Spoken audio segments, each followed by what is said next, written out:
প্রিয় স্নেহের ফোর্থ সেমিস্টারের ছাত্রছাত্রীরা, তোমাদের যাদের এডুকেশনে অনার্স রয়েছে, তোমাদের জন্য আজকের এই ভিডিওটি অত্যন্ত গুরুত্বপূর্ণ। কারণ আজকের এই ভিডিওতে আমি আলোচনা করব তোমাদের এডুকেশনের একটি পেপার নিয়ে।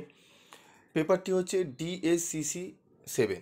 তোমাদের শিক্ষায় প্রযুক্তিবিদ্যা, টেকনোলজি ইন এডুকেশন, এই সাবজেক্টটি তোমাদের সাজেশানের জন্য তোমরা রিকোয়েস্ট করেছিলে। আমি তোমাদের আজকে এমন একটি সাজেশান তুলে ধরবো যেটি পড়লে তোমরা 100% নয় 200%-এর কোশ্চেন কমন পাবে। ব্যাপারটা বলি 200% কীরকম করে। বিগত first semester, second semester, third semester যদি যারা পিবি স্টাডি ক্লাসের এডুকেশনের সাজেশান ফলো করেছে, তোমরা জানো তোমাদের অরে যে প্রশ্নগুলো দেয় সেগুলো পর্যন্ত তোমাদের কমন আসে।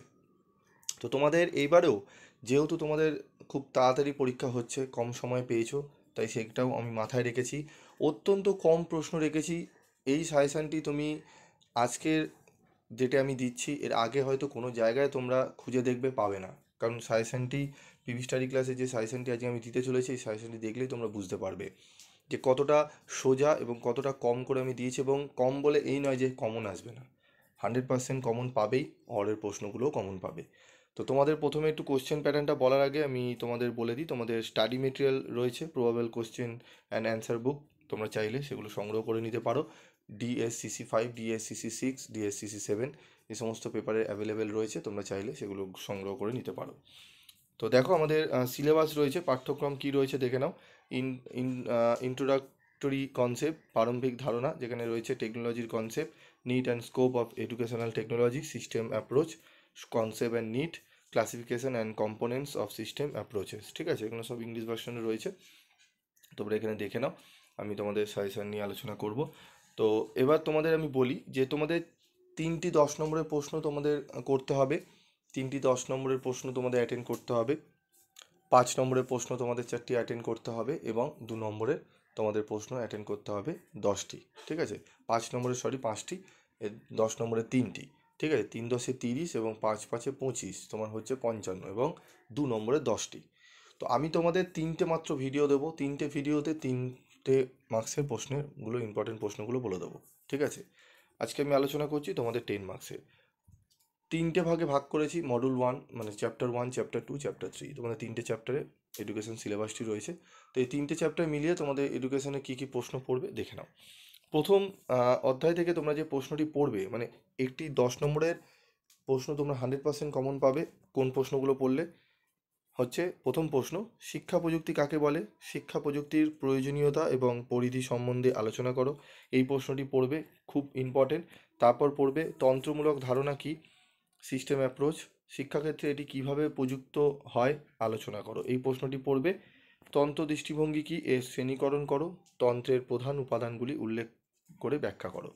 এই 3টি প্রশ্ন যদি পড়ে নাও না, এই 3টে প্রশ্ন পড়ে নিলে একদম তোমাদের গ্যারেন্টি সহ একটি 10 নম্বরের প্রশ্ন তোমরা কোশ্চেন পেপারে কমন পাবে। ঠিক আছে, এই 3টে প্রশ্ন পড়ে নিলে একটি 10 নম্বরের প্রশ্ন তোমরা কোশ্চেন পেপারে কমন পাবে। তো এই 3টে প্রশ্ন ভালো করে পড়ে নেবে, এবং এর মধ্যেও যদি বলো যে স্যার বাছাই করে দিতে, তাহলে একটু ওয়েট করবে, আমি লাস্ট মিনিটে সাজেশন দেবো, আমি মাত্র 2টো প্রশ্ন এখান থেকে বলে দেবো। ঠিক আছে, বা একটি প্রশ্ন বলে দিতে পারি, তবে রিস্ক না নিয়ে 3টে প্রশ্ন একটু পড়ার চেষ্টা করো। ঠিক আছে, তারপর দেখো আমাদের এই 3টে প্রশ্ন পড়লে একটি প্রশ্ন 10 নম্বরে কমন পেয়ে যাব। তারপর আমরা চলে যাব আমাদের দ্বিতীয় অধ্যায়।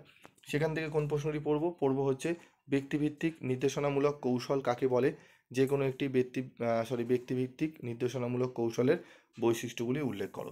এই প্রশ্নটি ভালো করে পড়বে। এর সাথে পড়বে নির্দেশনামূলক কৌশল কি, এই শিখনের বৈশিষ্ট্যগুলি উল্লেখ করো। হোয়াট ইজ মাস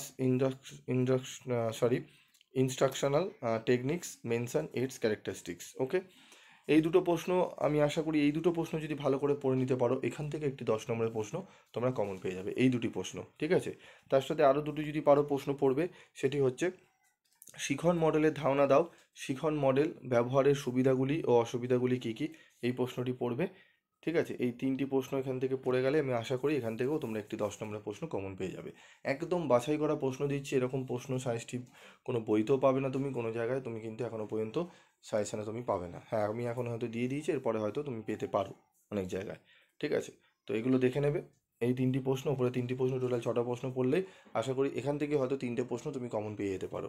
ঠিক আছে, তো এই প্রশ্নগুলো ভালো করে পড়বে। এরপর আমি চলে আসবো পরবর্তী চ্যাপ্টারে, পরবর্তী অধ্যায়ে চলে যাব, সেটি হচ্ছে তৃতীয় অধ্যায় থেকে যে প্রশ্ন দুটি পড়বে, সহযোগিতামূলক শিখন কি, শ্রেণীকক্ষে এই শিখনের বিভিন্ন বৈশিষ্ট্যগুলি লেখো, ই শিখন ই লার্নিং বলতে কি বোঝো, এই শিখনের প্রকৃতি ও বৈশিষ্ট্য আলোচনা করো।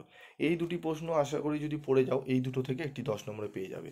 তাহলে আমি টোটাল মোট কটা প্রশ্ন বললাম, প্রথম ওপরের তিনটে, প্রথম চ্যাপ্টার থেকে, পরের চ্যাপ্টার থেকে তিনটে, 6টা, এবং এই দুটি, টোটাল 8টি।